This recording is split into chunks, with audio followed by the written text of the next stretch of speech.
She married him to bear his heir. He decided to test her and told his assistant to release Celine's lover. At the time, Celine went out with Anna. Celine was looking in amazement at the butterflies and said, "There is a butterfly. It seems that they are trying to cross the wall."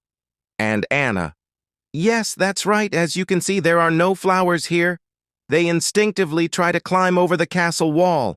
And here Celine looked at her and said, "I understand." And at the same time, she says to herself, "It's amazing. And in a way, it's like me. From birth to adulthood against my will, I was always thrown into a new environment and forced to survive." So, in defiance, she said to herself, "Don't lose, butterfly.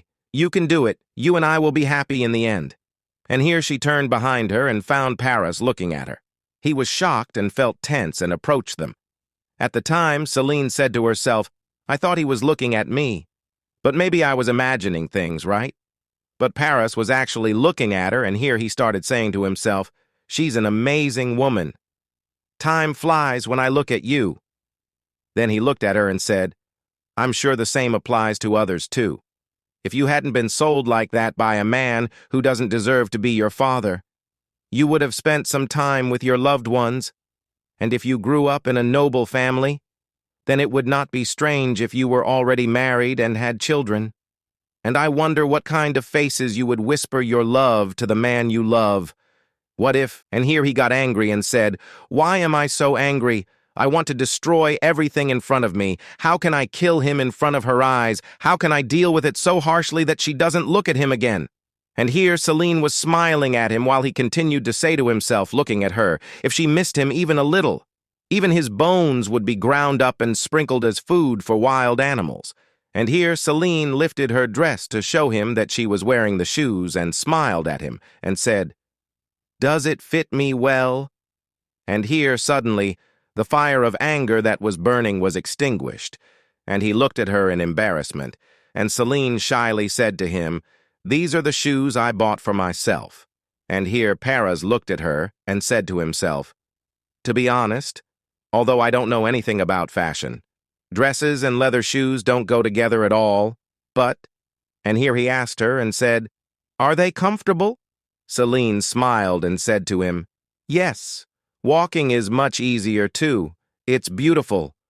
And here Paris smiled and said to himself, "Walking easily will not be enough. She must run as fast as she can if she wants to get out of this castle." But Celine, when she encouraged and said, "Would you like to go out with me today?" Paris was shocked, and then said to her, "Oh," where Celine started thinking and said, "Just anywhere doesn't matter. Any place would be great." And here Paris looked at her in silence, and suddenly he said, "Starting today, we plan to close the inner housing so that—" And here Celine was shocked, and she felt tense and couldn't speak. And Paris said, "You can stay in my inner dwelling." And here when she looked at him shyly, Paris closed his eyes and said to her, "I'll just close it for a while because I have work to do, and since I won't continue more than a week. So what do you say? We go out horseback riding together after that." And here she smiled and said, "Great." And at the same time she started saying to herself, "I thought he will lock me up again." At the time, Paris was looking at her smiling and saying to himself, "Maybe, from today, Celine might resent me for the rest of her life. It's okay, because I have no intention of sharing Celine with anyone else. And it would be better if she felt empty, sad, and depressed because of me. Even if her heart is small, it should not be directed towards another person." And here he looked at her in anger and said, "I will see his death with my own eyes." Then his gaze changed, and he said to himself, "We need to get some fresh air. From what I've seen before, you seem to like the stars too, so I guess I'll have to go to the Bergvilla forest. Its night sky is famous for its clarity and beauty, so I'm sure she'll love it." And here they turned around when her lover arrived, and here Celine looked at him, and when she found him in a mess, she said to herself, "What? Was he digging? But the only people who can enter the inner room are me, Barras, the neighbor, and I. Is he a servant? I don't know him." And here she couldn't recognize him, because she's not the real Celine, and also because she hasn't read the whole novel. So she looked at Barras and said to herself, "No need to worry about him." Then she said, "No, but I can't ride this horse." "And Barras, now you said you can't ride a horse." And Celine was surprised by his reaction. She said, "Is it strange that I can't ride a horse?" Then she was shocked and said to herself, "Why is he asking? Impossible? Can all the women here ride horses? Also, I've never experienced riding a horse before." And suddenly, when her lover approached, sat on the ground, and called her name, she looked at him with concern. And here her lover shouted at her, "I worked hard to come here just to meet you, and you don't even look at me." And here Celine said in tension to herself, "What? What? Wasn't he a servant?" Then in shock, she started saying to herself, "Has he ever appeared in the original story? I don't remember reading about him. Did he appear in the second season?" So she went to hide behind Barras and said to herself, "I don't know." And here her lover was shocked by her behavior. Then he said, trembling, "And now that you're a married woman, you won't run to me and hug me. Can't you even say a few words to me?" Then he looked at her angrily and said to himself, "Isn't it too much to change one's attitude so quickly? Isn't this reaction too much?" And here Celine said to him, but Celine grabbed Barras and whispered to him, "Who is this?" And here Barras. He said to her, "I heard that he is your lover and you promised to be together in the future in your hometown." And Celine was stunned. She said to him, "What did you promise me?" And here Barras smiled and started saying to himself, "When he came from behind me suddenly, I thought he was trying to stab me from behind for his lover. Honestly, I don't mind being stabbed, but since she hid behind my back to avoid that man, it means as if she chose me." And here he looked at her, happy and continuing, saying, "She doesn't seem to have any feelings for that man." So he raised his fingers to his guards and said to them, "Take him out of here." And they did. But here Celine fell to the ground in tension. She said to herself, "Something is wrong." Then she looked at Barras and continued, saying to herself, "Honestly, if Barras knew that the past would have brought me together with that man, he would have buried him alive." And here she remembered and said, "Close the inner place. Is this a test for me?" Then she broke down in tears and continued saying to herself, "If that's really the case." And here, when Barras saw her in this state, he looked at her in tension and then bent down and said, "What happened to you?" Suddenly, "Celine? What happened just now?" Then she looked at him angrily and said to herself, "Am I? Did I make a mistake?" "No, not really." Then she said to him, "Were you trying to send me to that man?"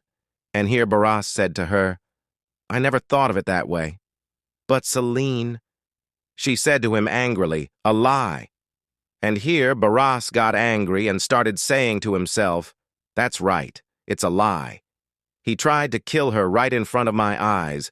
And here he said to her in tension, "Actually, he asked me to let him see your face just once." And here he looked at her and said, but suddenly, he was shocked by Celine's reaction when she shouted at him and said, "Is this what you'll do to everyone who asks to see my face? Wouldn't it be better to draw me in a large size and stick me on the castle gate?" But Barras told her, "Everyone said that he was your lover."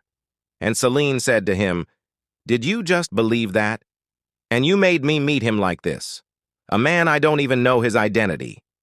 And here Barras felt tense and began to say to himself, "I would never have said that." Then he turned to her and said, "They praised him. And Celine?" And here Barras said to her, "It's like when you drink. You can never lie." And anyway, what he said was the truth. And here Celine lowered her head to the ground and said to herself, "That's right. In the end, it's a fantasy world. If this person is Celine's real lover." Then she started crying again and said, "If you say it doesn't matter if I met my ex-boyfriend, are you that indifferent to me?" And here Barras was looking at her in tension and saying to himself, "Why doesn't she stop? If she keeps crying, it will affect her body. I feel tense and frustrated. And here the scene changes, and Barras is drinking.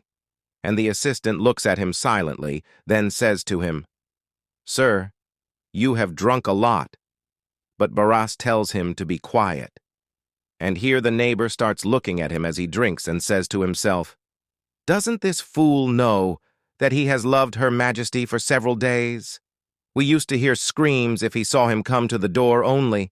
What kind of man in the world allows the girl he loves to see her ex-boyfriend? At least don't make a fuss.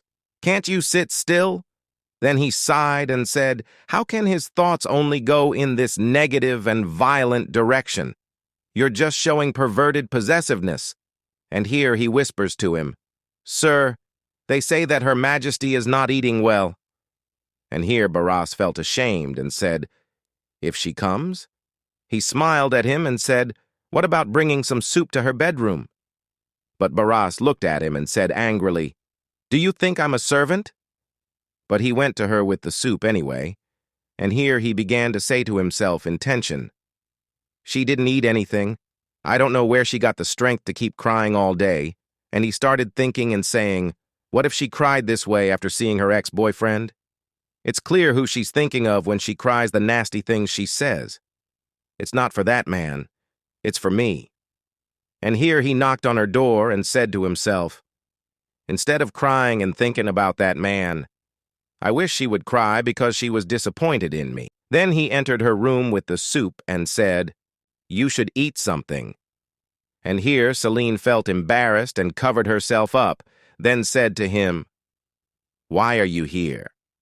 And Barras put down the soup and said, "They say you don't go out." And Celine turned to the other side and said to him, "Who cares? The inner wing is closed anyway." And here Barras was silent for a bit and looked at her and said to himself, even though she's not afraid of me or thinks I'm a scary person, I have an inner feeling. And now I can say everything I want to say without that feeling. And here, when Celine looked at him with an angry face, Barras turned his face to the other side and laughed in embarrassment and said to himself, "She is so cute."